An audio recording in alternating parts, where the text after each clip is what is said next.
Rajkot marketing યાર્ડમાં લાભ પાંચમના શુભ અવસરે ખરીફ પાકનું મુહૂર્ત કરવામાં આવ્યું, જેમાં મગફળી અને કપાસ સહિતની જણસનું વેચાણ શરૂ થયું.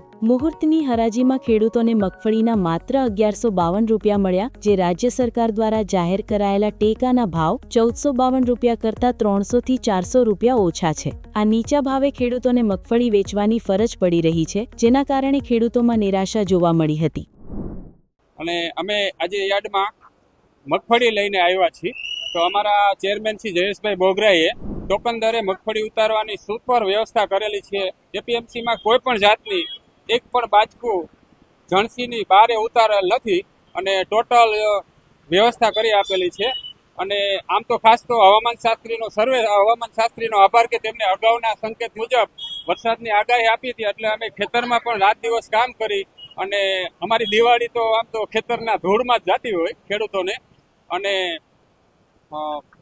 તનતોડ મહેનત કરી અને અમે ભેગું કરેલું છે. અત્યારે તોય વરસાદી ઋતુમાં થોડાક ખેડૂત હેરાન થયા છે. બાકી તો આમાં જે વેપારીની જે ડિમાન્ડ હોય બરોબર, અને જાહેર માર્કેટમાં તો એમને જે પરવડતું હોય તો એ ભાવે લઈએ, પણ અમારે ખેડૂતને માટે અમારે આમ જોઈએ તો 500 રૂપિયાનો ફરક માંડવીમાં કહેવાય 1000 રૂપિયાથી 1051 રૂપિયા સુધીમાં સુપર ક્વોલિટી મગફળી જેવી વેચાઈ છે. તો અમારા માટે એક દુઃખની લાગણી કહેવાય.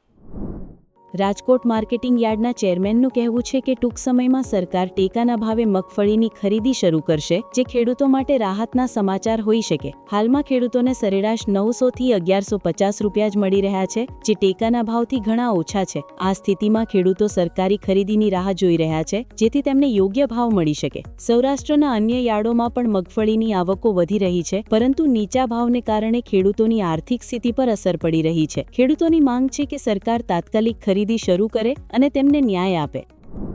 ટોકન સિસ્ટમ ચાલુ કરી અને આવા વરસાદમાં પણ સોયાબીન અને મગફળીના વાહન ખેડૂતો પાસે માલ મંગાવી અને હરાજી ચાલુ કરવામાં આવી છે.